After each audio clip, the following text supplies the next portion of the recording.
My name is Mike, and this happened last year, back when my fiance and I thought we were starting the happiest chapter of our lives. We had just bought our first home together. It wasn't a dream house. It wasn't anything you'd see on a real estate show.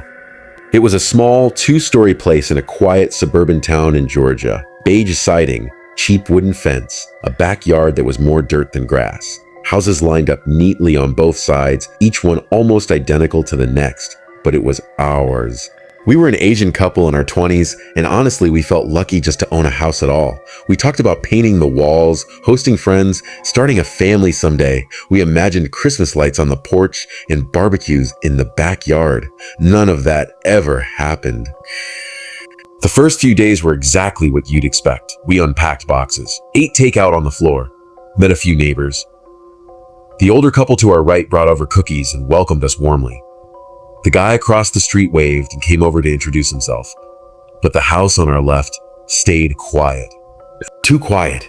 The curtains were always drawn, every single window covered. The house itself looked normal. Clean yard, no trash, no broken windows. But it always felt dark, like no one lived there. Except there was always a car in the driveway. A few days after we moved in, my fiance and I were carrying groceries inside when she whispered my name. Mike?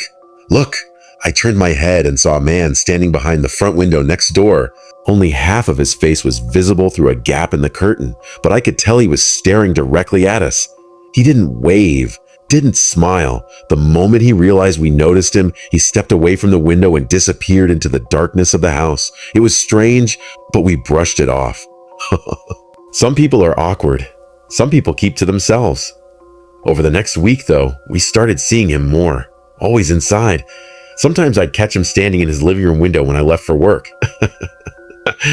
My fiance saw him once upstairs while getting the mail.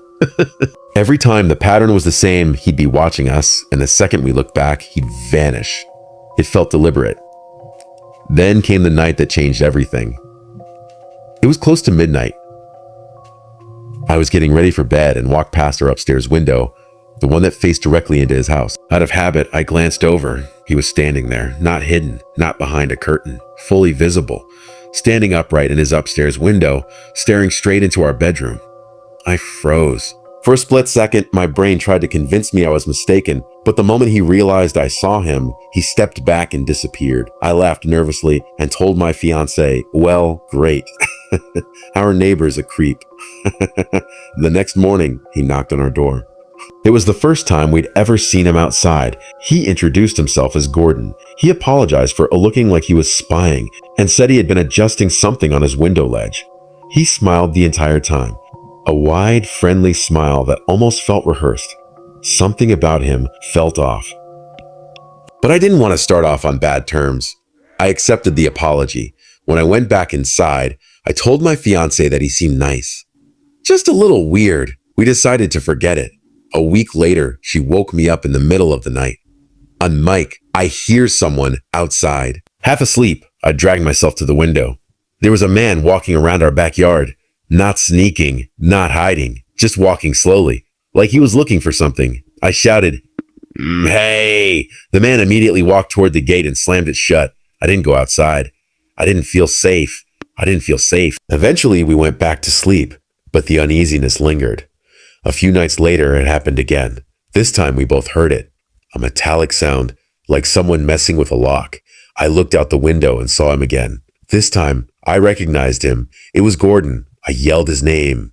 He didn't respond, just walked away like nothing had happened. I confronted him that night. He answered the door instantly, like he had been waiting. He laughed and said he was chasing kids away who jumped fences in the neighborhood. But as he smiled, I saw something else in his eyes. Hatred. The next day, he invited us over for dinner. Chinese food. I know you guys love Chinese food, he laughed. That night, he drank heavily. His comments became more aggressive, more racist, more dangerous. He admitted it was him in our yard. Then he shouted that we didn't belong there. We left immediately. After that, things escalated fast. We avoided him, stayed inside, lived in fear, until the brick came through our window, glass everywhere. No note, no explanation. The police couldn't do anything. Less than 2 months after moving in, we packed our lives back into boxes and left. I truly believe if we stayed, You'd have heard about us on the news. The house next door, my name is Noah, and this happened in late 2021. My fiance Gabby and I had just moved into a beautiful 2-story house in a quiet suburb. The neighbors were friendly, especially the couple next door, Daniel and Veronica. They baked us a red velvet cake. They seemed perfect. Until the arguing started. Late at night, loud, angry. Then Veronica disappeared. Her car vanished. Daniel avoided us, sweated when he talked.